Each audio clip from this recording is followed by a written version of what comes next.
नमस्कार, हमारा नाम है समरीन और आपने देखना शुरू कर दिया है लाइव सिटीज। वीआईपी जिसके साथ होगी सत्ता उसी के पास होगी। ये बातें हम नहीं कह रहे बल्कि ये बातें कुछ वक्त पहले एक बार फिर से कही हैं वीआईपी सुप्रीमो मुकेश सहनी ने। और आपको बता दें कि जैसे ही मुकेश सहनी ने ये बयान दिया है वैसे ही सियासी हंगामा मच गया है। देखिए, कई तरह की चर्चाएं हो रही हैं। इस वीडियो में हम आपको सब कुछ बताएंगे। हम आपको इस वीडियो में ये भी बताएंगे कि आखिर मुकेश सहनी क्या कुछ कहना चाहते थे और जिक्र इस वीडियो में महागठबंधन का भी होगा। हम आपको बताएंगे कि आगे आगे महागठबंधन क्या कुछ करने जा रहा है। तो एक बार फिर से इस मुद्दे पर खरी खरी बातचीत करने के लिए हमारे साथ सीनियर जर्नलिस्ट रवि उपाध्याय जी हैं। सबसे पहले बहुत शुक्रिया जी, आपको भी शुक्रिया जी। रवि जी, सबसे पहले तो हम चाहेंगे कि मुकेश सहनी ने जो बयान दिया है उस बयान को आप थोड़ा डिकोड कीजिए, समझाइए कि क्या कुछ कहना चाह रहे थे सनत मल्ला। देखिए, मुकेश सहनी जो महागठबंधन के घटक दल हैं, अलायंस पार्टनर हैं, उनकी बीते दिन राष्ट्रीय कार्यकारिणी की बैठक हुई थी। उसमें एक बात स्पष्टता के साथ पूरी क्लियरिटी से कह दिया गया था कि 60 सीट पर वीआईपी लड़ेगी इस बार विधानसभा का चुनाव और एक डिप्टी सीएम का पद चाहिए। तो एक डिप्टी सीएम में कौन? सन ऑफ मल्ला मुकेश सहनी। ये स्पष्टता के साथ दिखाई पड़ रहा है। लेकिन जो अभी जो उनका बयान, ताजा बयान जो उनकी आ रही है, जो बयान उन्होंने दिया है, उससे निश्चित रूप से महागठबंधन पेशोपेश में है। महागठबंधन में एक तरीके से कहा जाए तो राजनीतिक भूचाल की बात कही जा रही है। भूचाल आ गया है महागठबंधन के भीतर। निश्चित रूप से आप अपने बड़े अलायंस पार्टनर जो महागठबंधन में है, जो कांग्रेस है, राष्ट्रीय पार्टी है, उस पर उसी के इर्द गिर्द सब चुनाव आसपास घूमता है। जब लड़ाई होती है एनडीए और महागठबंधन में, इंडिया ब्लॉक में, तो कांग्रेस और बीजेपी यही दो राष्ट्रीय पार्टी इन्हीं के इर्द गिर्द।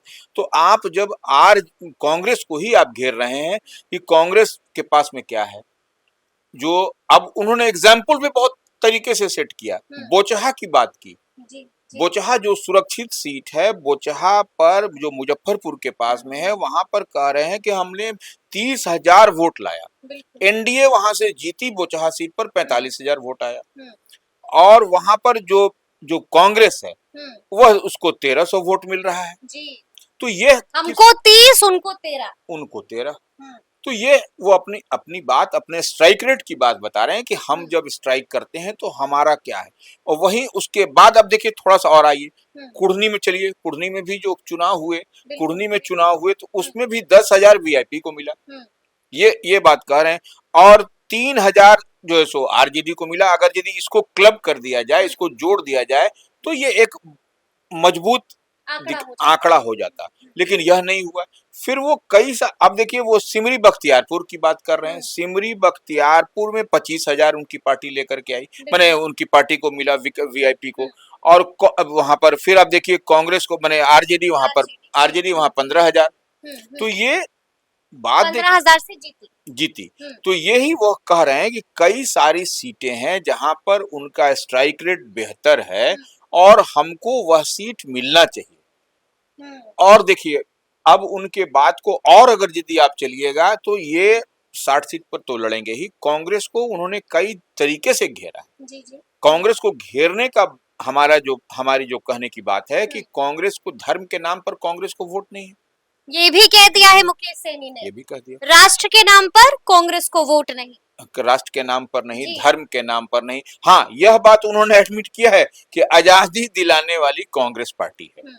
तो यह तो ओपन फैक्ट है। इसमें कहने की बात क्या है? जिस समय कांग्रेस के नेतृत्व में ही आजादी की लड़ाई लड़ी गई, यह बात नहीं है। लेकिन कांग्रेस का जो बात कह रहे हैं, वह कहीं ना कहीं महागठबंधन में, देखिए, तेजस्वी यादव का प्रयास है कि महागठबंधन का बेहतर स्ट्राइक रेट हो, अच्छा परफॉर्म करें।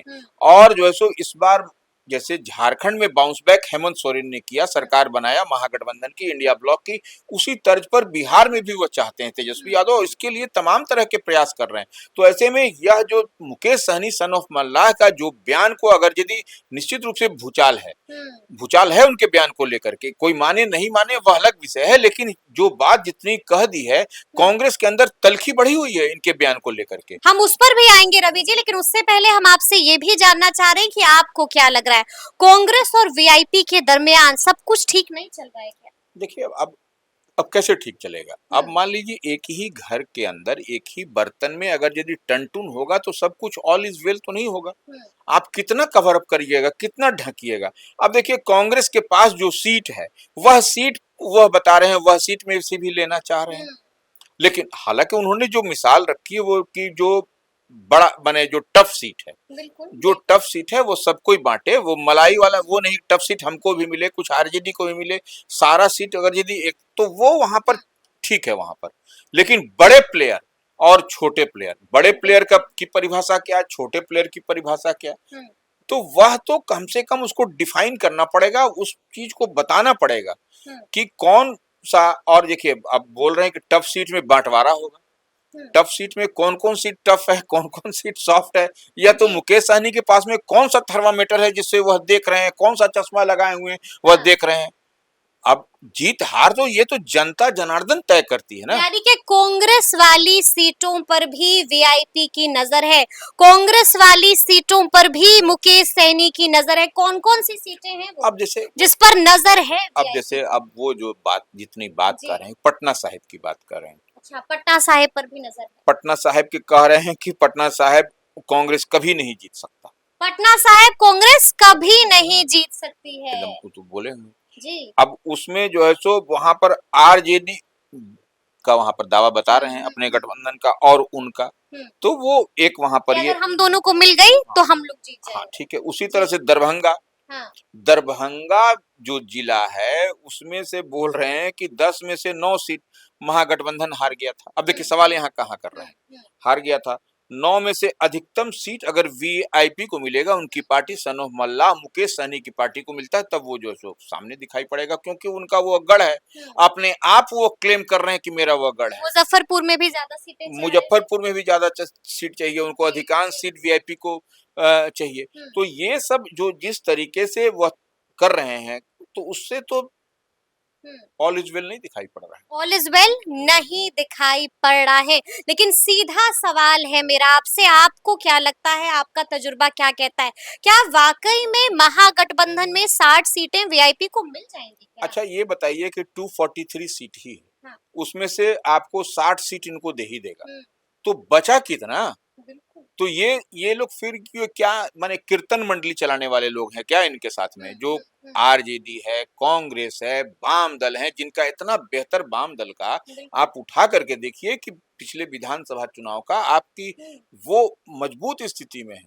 कांग्रेस तो मान लीजिए 70 सीट पर लड़ी, वो 19 सीट पर सिमट गई, तो वो हम मान सकते हैं कि इधर उधर होता है, वो कोई इशू नहीं है। लेकिन वाम दल का तो ये कैसे होगा? ये 60 सीट इन्हीं को दे देगा, तो वो तेजस्वी यादव जो मैजिकल फिगर है 122 से अधिक सीट पर लड़ना चाहते हैं, तो वो निश्चित रूप से लड़ना भी चाहिए। बड़ी पार्टी है उनका जो महागठबंधन में आरजेडी, तो वो अब 122 से ज्यादा सीट पर वो लड़ेंगे, तो फिर वो कैसे कैसे किसको एडजस्ट किया जाएगा? यानी कि आप कह रहे हैं कि 60 सीटें तो नहीं मिलने जा रही 60 सीटें तो कतई नहीं मिलेगी, इसको कागज कलम में कहीं आप नोट कर लीजिए। जब 60 नहीं मिलेगी रवि जी, तो फिर क्या करेंगे मुकेश सैनी, ये भी बड़ा सवाल है। देखिए अब इनको सब सब जगह चाहिए, तो वो 60 सीट भी चाहिए, तो ऐसे तो नहीं चलता है अलायंस। अलायंस अलायंस ऐसे नहीं चलता है, तो फिर अलायंस में फिर इधर टूट फूट आपको दिखाई पड़ेगी। इतनी बात मान लीजिए, फिर तेजस्वी जिस टारगेट जिस विजन को लेकर के चल रहे हैं कि सरकार बनाना है, तो वह फिर सरकार महागठबंधन की नहीं बनती हुई रहेगी, इसमें कहीं कोई दिक्कत नहीं। अब ये क्या करे, जिनके पास 19 एमएलए हैं,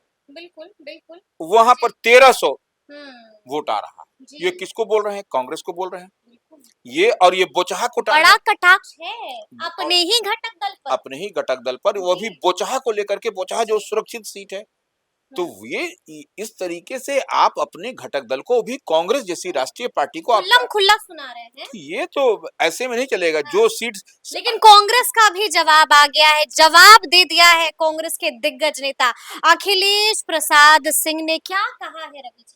देखिए अखिलेश प्रसाद सिंह जो राज्यसभा सांसद हैं, अभी सीडब्ल्यूसीयू में कांग्रेस वर्किंग कमेटी में उनको बड़ी जिम्मेदारी अभी मिली है। यह तो हम तो कहते थे कि देर से मिली उनको, प्रदेश अध्यक्ष हटने के बाद तुरंत उनको बनाना चाहिए था, खैर लेकिन फिर भी सम्मान देर आए दुरुस्त हाँ देर आए दुरुस्त आए, और उनको राज्यसभा मेंबर हैं, तो वह मुकेश सहनी के बारे में कहा, सन ऑफ मल्लाह के हम्म, बारे में, अलायंस पार्टनर ही है ना। बिल्कुल। और उनके समय से आप यह भी जानते हैं कि अखिलेश सिंह, लालू प्रसाद यादव आरजेडी से कितने करीबी।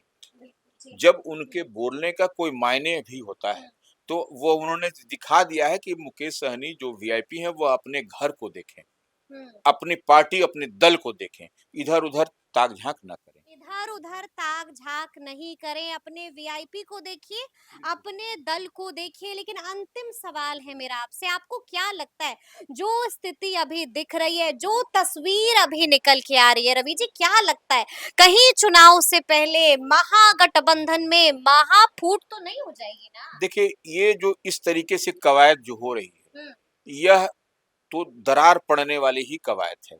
आप 2020 का विधानसभा चुनाव उठा करके देख लीजिए, हम्म, इसी तरह से उसमें भी दरार पड़ी थी।